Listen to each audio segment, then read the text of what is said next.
Channel पर स्वागत है। आज का हमारा लेक्चर डायमेंशन से रिलेटेड है। लास्ट में हमने जो वीडियो हमने बनाया उसमें डायमेंशन के बारे में जिक्र किया था, डिस्कशन किया था, जिसमें हमने फंडामेंटल फिजिकल क्वांटिटी उनकी डायमेंशन लिखी थी। कितने टाइप की थी फंडामेंटल क्वांटिटीज? 7 टाइप की। तो उन्हीं का हम यूज करेंगे। तो डायमेंशन आज का जो टॉपिक है वो क्या है? डायमेंशन। कैसे हम सॉल्व करते हैं यहाँ पर देखिए।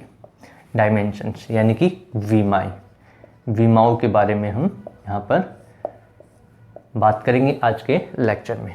तो मैं यहाँ पर लिख देता हूँ, हमने लिखी थी लंबाई की विमा थी m0 l1 t0 यानी कि लेंथ क्या थी? ये लेंथ की विमा। फिर हमने लिखा मास, द्रव्यमान। क्या लिखा था? द्रव्यमान। इसकी विमा थी m1 l0 t0। ये द्रव्यमान की थी।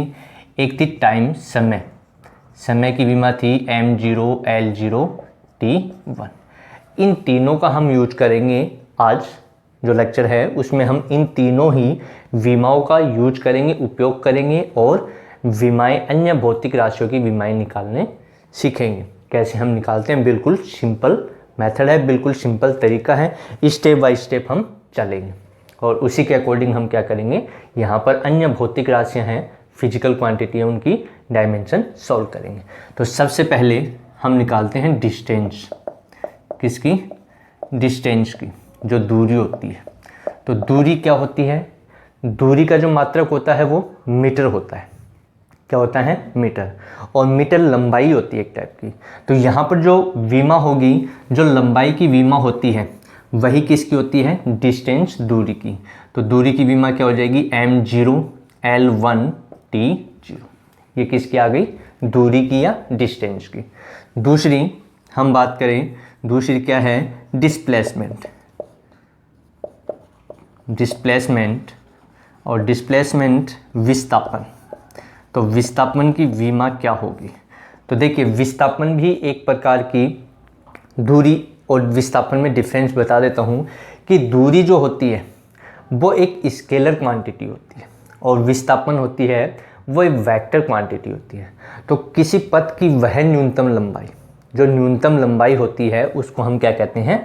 डिस्प्लेसमेंट, विस्थापन कहते हैं। जबकि दूरी, पथ की टोटल कुल तय की गई दूरी, डिस्टेंस को हम दूरी कहते हैं। तो ये दोनों में डिफरेंस है, लेकिन दोनों की जो विमा है वो सेम है, m0 l1 t0। ये आपका ठीक है। एक्सप्लेन कर, जैसे मान लो ये पॉइंट A है और ये पॉइंट B है। कोई व्यक्ति A से B तक जा रहा है, तो ये AB इसकी क्या कहलाएगी? जो पथ है पूरा वो इसकी दूरी कहलाएगी। और यदि आपका व्यक्ति मान लो A से B गया और B से कहाँ गया? C पे आ गया, तो इसका जो विस्थापन होगा वो विस्थापन ही होगा। और दूरी यदि पूछेगा तो AC तो क्या हो गया? विस्थापन हो गया। और इस अवस्था में यदि व्यक्ति A से B गया, B से C, तो दूरी क्या हो जाएगी? दूरी हो जाएगी AB प्लस BC। ये दूरी और विस्थापन में अंतर, यानी कि जो न्यूनतम यहाँ प्रारंभिक और अंतिम जो बिंदु है उसके बीच की जो दूरी न्यूनतम होती है उसको हम विस्थापन कह सकते हैं। जबकि दूरी क्या है? दूरी A से B गया, फिर B से C पे आया आपका, तो टोटल दूरी उसने कितना पाथ कवर किया, तो उसको हम दूरी कहते हैं। तो विस्थापन आपकी सदिश राशि है, वेक्टर क्वांटिटी है, और दूरी एक अदिश राशि है। दोनों की विमा सेम होती है। दोनों की विमा, जो लंबाई की विमा होती है, जो लेंथ की विमा होती है, उसके इक्वल होती है। अब इसका हम यूज करें, कैसे यूज करें देखिए। तो अब हम बात करें क्षेत्रफल की, एरिया। किसकी? एरिया की डायमेंशन, क्षेत्रफल। तो क्षेत्रफल देखिए, सिस्टम में चल रहा हूँ मैं और उसी के अकॉर्डिंग आपको चलना है। तो क्षेत्रफल का सूत्र क्या होता है? लंबाई, लेंथ इंटू ब्रीथ, लंबाई गुणा चौड़ाई। अब देखिए, लंबाई मीटर में लेते हैं, लंबाई की विमा ये है, और चौड़ाई भी लेंथ ही होती है आपकी एक टाइप की। तो यहाँ पर लंबाई की विमा क्या है? वहाँ से लिख सकते हैं m0 l1 t0, और चौड़ाई की विमा भी कितनी आ जाएगी? m0 l1 t0। अब हमें क्या करना है? जो पावर है उनको ऐड करना है। m की पावर को m के साथ, l की पावर को l के साथ और t की पावर को t के साथ। तो क्या रिजल्ट आएगा देखिए, मैं लिख देता हूँ m l t। m की पावर 0 प्लस 0 0 हो गया, l की पावर 1 प्लस 1 2 हो गया, t की पावर 0 प्लस 0 0 हो गया। तो ये किसकी विमा आ गई, ये एरिया, ये क्षेत्रफल की विमा आ गई। सिस्टम में चलेंगे तो उसके अकॉर्डिंग हम यहाँ पर कर सकते हैं। अब इसका यदि हमें मात्रक याद है तो मीटर स्क्वायर होता है। क्या होता है, मीटर स्क्वायर। तो हम सीधा क्या लिख सकते हैं, m0 L1 T0, क्योंकि मीटर लंबाई है और लंबाई की विमा ये रही, और इसका स्क्वायर कर देंगे तो 2। अब इस 2 को अंदर मल्टीपल करेंगे तो क्या रिजल्ट देखने को मिलेगा, m0 L1 को 2 से मल्टीपल करेंगे तो 2 और T0। यानी कि ऐसे भी सॉल्व कर सकते हैं, ऐसे भी हम सॉल्व कर सकते हैं। ये मेथड आपको बाद में यूज करना है, जब आप सीख जाओगे तो डायमेंशन जो निकालनी है वो मात्रक से आप निकाल सकते हो। मात्रक यदि आपको क्लियर है तो उसका यूज करते हुए निकालना, इसमें थोड़ा टाइम लगेगा, ये सीखने के लिए इम्पोर्टेंट है इसमें, लेकिन जब आप सीख जाओगे तब इस पद्धति का, इस सिस्टम का यूज कर लेना। आगे देखिए, आगे हम बात करें वॉल्यूम की। किसकी, वॉल्यूम यानी कि आयतन। आयतन का सूत्र पता होगा, क्या होता है, लंबाई गुणा चौड़ाई गुणा ऊंचाई। क्या होता है, लंबाई चौड़ाई ऊंचाई, लेंथ ब्रीथ इनटू हाइट, ये फॉर्मूला होता है। अब लेंथ, ब्रीथ जो चौड़ाई है, लेंथ है, उन सब की जो यूनिट होती है वो मीटर होती है। तो सब की जो डायमेंशन आएगी वो मीटर में आएगी, यानी कि लंबाई की डायमेंशन के बराबर। तो m0 L1 T0, चौड़ाई की क्या हो जाएगी, m0 L1 T0, और ऊंचाई की भी क्या हो जाएगी, m0 L1 T0।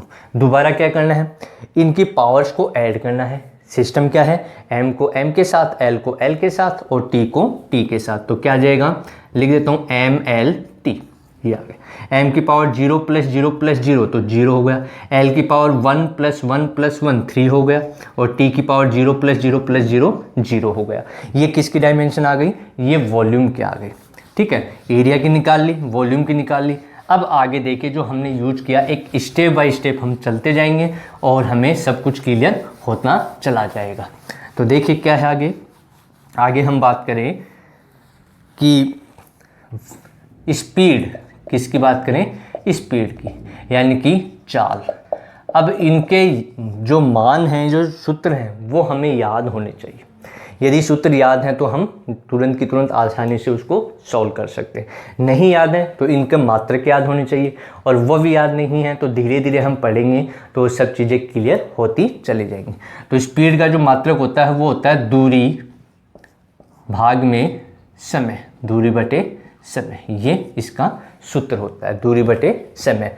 अब दूरी की विमा हमने लिखी, क्या लिखी, m0 L1 T0, और समय की बताई थी आपको, क्या, m0 L0 T1, ये आ गया।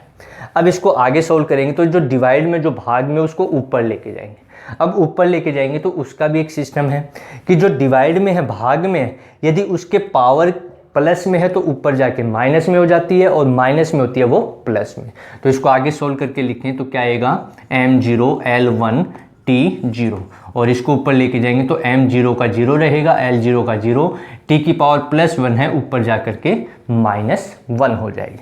अब दोबारा इनकी पावर को क्या करना है, ऐड करना है। तो ऐड करेंगे तो क्या आएगा, देखिए m l t मैंने लिख दिया, m की पावर 0 0 तो 0, l की पावर 1 प्लस 0 तो 1, t की पावर 0 -1 तो -1।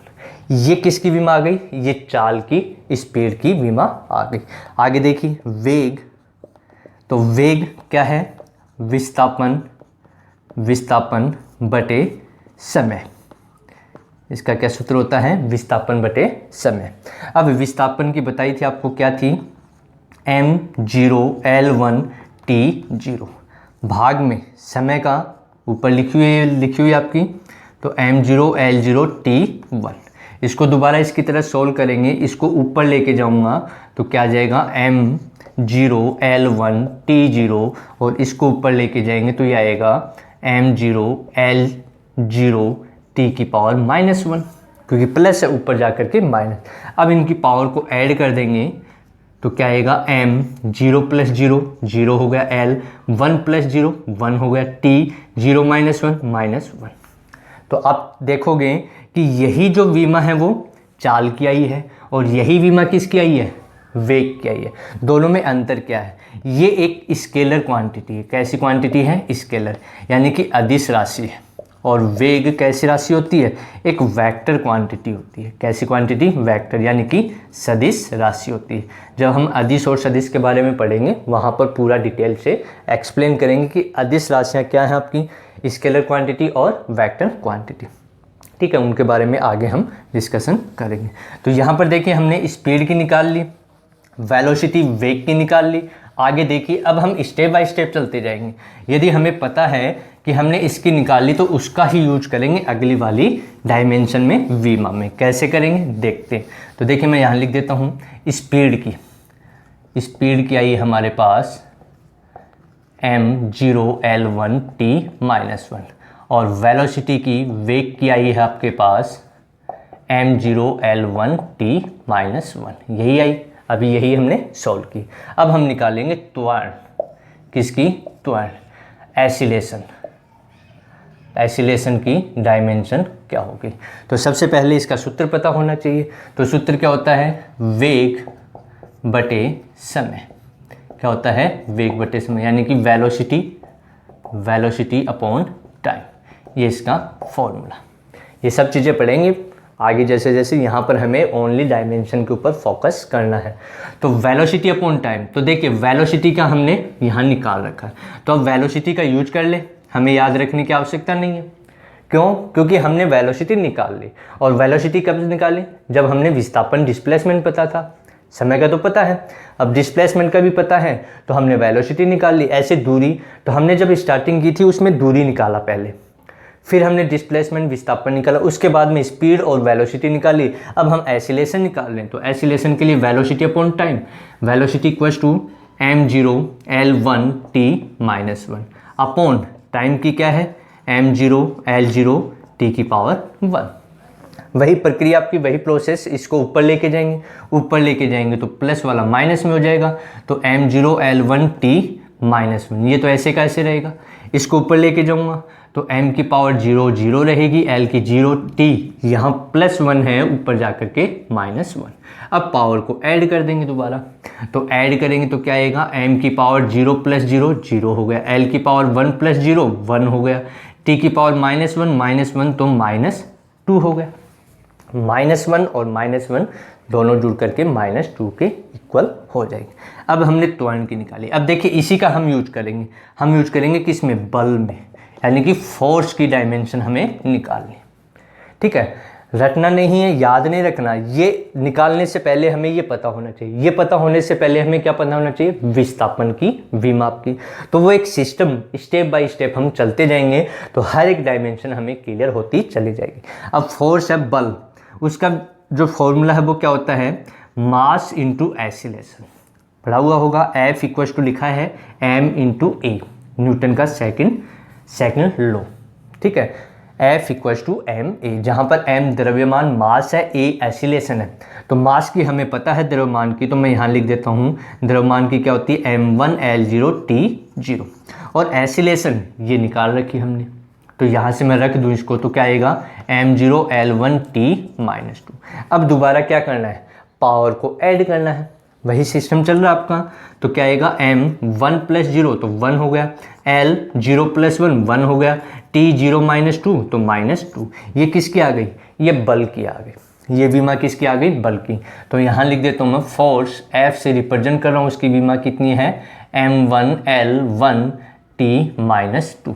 अब देखिए इसी का हम यूज करेंगे आगे दोबारा। अब तो हम ऐसे ही यूज करते जाएंगे, यानी कि एक एक निकालते जा रहे हैं और उसका आगे हम उपयोग यूज करते जाएंगे। तो कैसे करेंगे, कहाँ करेंगे, देखिए अगला फॉर्मूला, अगली डायमेंशन किसकी हमें निकालनी है। तो बिल्कुल सिंपल तरीके से आपको सॉल्व इसको करना है। तो देखिए अगला है कार्य, किसकी बात करें हम, कार्य W, वर्क क्या है, वर्क किससे रिप्रेजेंट करते हैं, W से रिप्रेजेंट करते हैं। अब जो वर्क है उसका फॉर्मूला क्या है, यूनिट तो जूल भी होती है और भी होती है आपकी जूल, लेकिन यूनिट से नहीं, अभी हम इससे निकाल लें, फिर आपको बता दिया जाएगा कि यूनिट दी हुई है तो उसको कैसे हम सॉल्व करें, डायमेंशन कैसे उसकी निकालें। तो वर्क का फॉर्मूला होता है force into displacement. F force है बल और ये है आपका डिस्प्लेसमेंट विस्थापन। dx किसको रिप्रेजेंट कर रहा है? विस्थापन। ठीक है, तो बल और विस्थापन का जो अदिश गुणनफल होता है उसको हम कार्य कहते हैं। अब बल की देखिए ये लिखी हुई, तो हमें याद नहीं रखना, ये हमें पता है, हमें आती है m1L2 T-2 और विस्थापन की स्टार्टिंग में हमने बताई क्या थी? m0L1 T0। अब वही प्रक्रिया है, पावर को क्या कर दें? ऐड कर दें। तो ऐड करेंगे तो कितना आएगा? m की पावर 1 + 0 तो 1, L की पावर 1 + 1 2, T की पावर -2 0 तो -2। ये याद रखना, m की पावर को m के साथ ही ऐड करना है, L की पावर को L के साथ में और T की पावर को T के साथ में। ऐसा नहीं कि m की पावर को L के साथ में ऐड कर दिया, गलत हो जाएगा। याद रखना, m को m के साथ, L को L के साथ और T को T के साथ आपको उपयोग करना है, यानी कि ऐड करना है। आगे अब हम बात करें कि दाब, किसकी बात करें? दाब, प्रेशर। प्रेशर बहुत ज़्यादा है वैसे भी, तो प्रेशर P से डिनोट करते हैं। फॉर्मूला इसका फोर्स अपॉन एरिया। फॉर्मूला क्या होता है? सूत्र होता है फोर्स अपॉन एरिया। अब फोर्स की देखिए यहाँ पर लिखी हुई है, फोर्स की क्या है? m1L1 T-2 और एरिया की बताई स्टार्टिंग में m0L2 T0, ये थी। अब इसको कहाँ ले जाएं? ऊपर लेके जाएं आप, तो ऊपर लेके जाएंगे तो क्या आएगा? m1L2 T-2, इसको ऊपर लेके जाऊंगा तो m0 0 रहेगा, L2 प्लस में है तो -2 और T 0। अब पावर को क्या कर दें? दोबारा ऐड कर दें, तो ऐड करेंगे तो क्या आएगा? m1 + 0 1, L -2 और ये आपका, सॉरी गलत लिख दिया, यहाँ 1 है, यहाँ पर 1, ये गलत लिखा गया। तो क्या आएगा? m1L1 T-2। अब हम ऐड करें तो ये L1 -2 तो क्या बच गया? L -1 और T-2 + 0 -2। ये किसकी विमा आ गई? ये प्रेशर दाब की विमा आ गई। तो हमने बल का यहाँ यूज किया, कार्य की निकाल ली, प्रेशर की निकाल ली। अब देखिए और आगे हम बात करें कि और हम कैसे निकालें, तो देखिए आगे है संवेग। क्या है? संवेग। P के द्वारा जिसको मोमेंटम कहते हैं, क्या कहते हैं? मोमेंटम।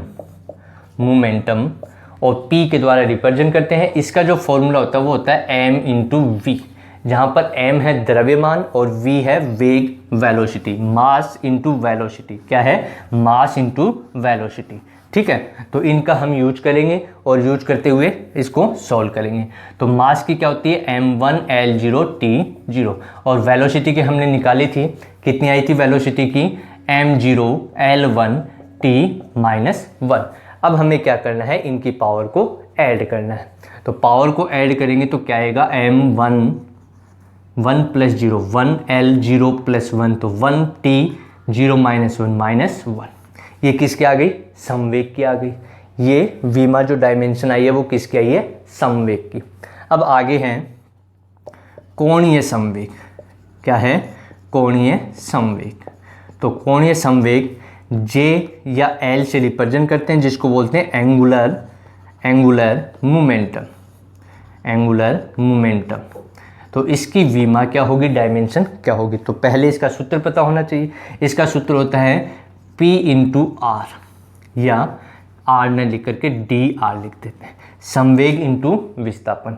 या इसको ऐसा भी लिख सकते हैं mvr।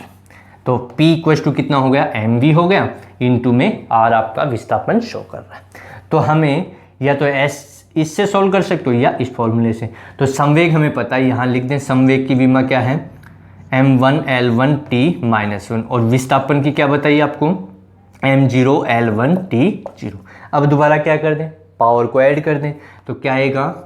m1 + 0 1 हो गया, L1 + 1 2 हो गया, T-1 0 -1 हो गया। ये किसकी आ गई? कोणीय संवेग की विमा डायमेंशन हमें मिल चुकी है।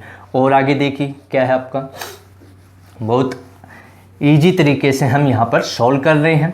अच्छे से वीडियो को देखोगे तो बिल्कुल क्लियर हो जाएगा, डायमेंशन से रिलेटेड कोई भी आपको प्रॉब्लम नहीं मिलेगी, यानी कि कोई प्रॉब्लम आपके नहीं आएगी यदि तरीके से आप करते हो।